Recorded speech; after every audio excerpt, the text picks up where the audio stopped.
Chelsea's Sam Kerr, I'm a risk taker. I love that feeling of being on the edge. Sam Kerr loves the biggest stages. Few players thrive in the most intense spotlights, but the Australian seems to feed off the pressure.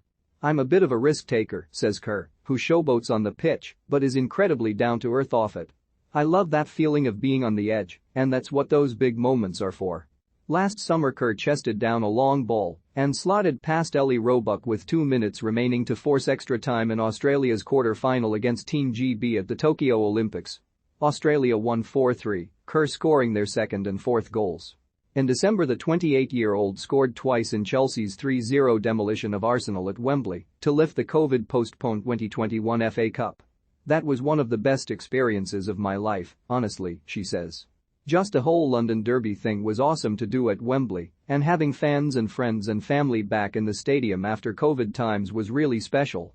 On 21 January Kerr scored 5 times in Australia's 18-0 rout of Indonesia in their opening Asian Cup game, overtaking Tim Cahill as the country's record goalscorer. The day after her return from the tournament in India, which she says elevated her confidence, the forward came off the bench as a depleted Chelsea beat Manchester United 3-1 in the League Cup semi-finals. Then, after a 0-0 draw with Arsenal that ensured Chelsea would win the league if they did not drop a point, Kerr's form was unsurpassed. She scored 11 goals across 8 of the 9 remaining league games, including a 90th-minute winner against Aston Villa and a nerve-easing swift opener against Everton 3 days later. Then she put 10-player Chelsea ahead against Tottenham as they came from behind to win 3-1. We went down to 10 and I kid you not, in that changing room it was just calmness, no one's stressed, she says. I've never been a part of the team like that. We didn't have one player stressing, the coach didn't stress, we all knew it was going to be fine. 4 days later, in the reverse fixture, she scored the winner in a 2-1 defeat of Spurs. Finally, she hit 2 stylish and audacious volleys as Chelsea twice came from behind to lift the title on the final day with a 4-2 defeat of Manchester United. There was one thing she wasn't risking against United, her trademark backflip celebration not an option.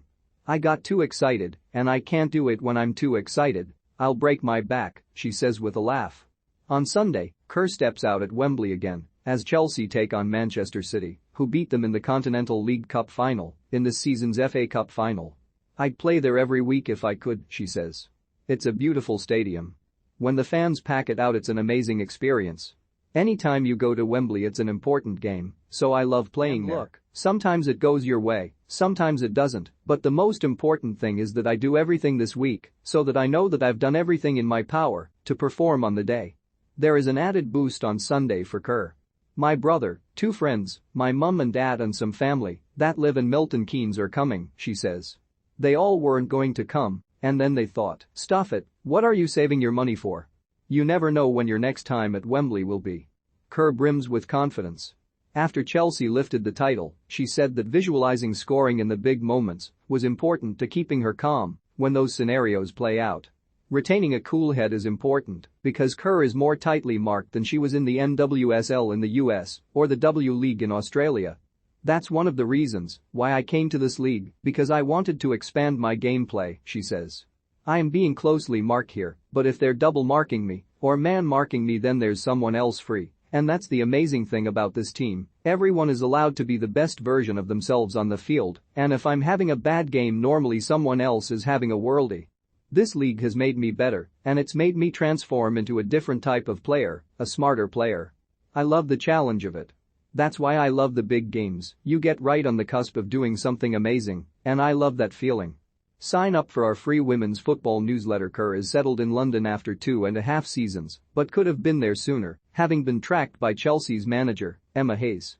The opportunity to choose her destination was a strange one, with trading between NWSL teams without player input commonplace.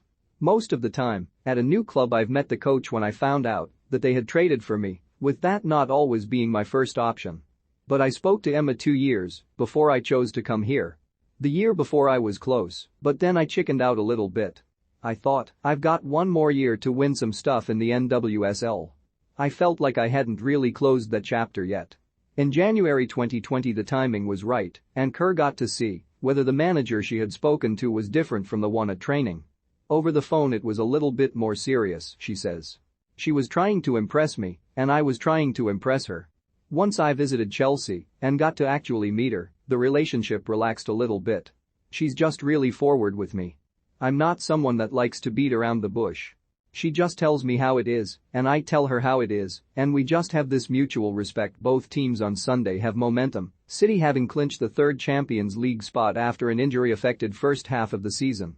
Whenever there's a trophy on the line, this team lifts, says Kerr. I thought after the win on the weekend we'd probably have a relaxation day, but we've been straight back into it, straight back to work, and that just shows where the club wants to go, where the team wants to go, and where individuals want to go.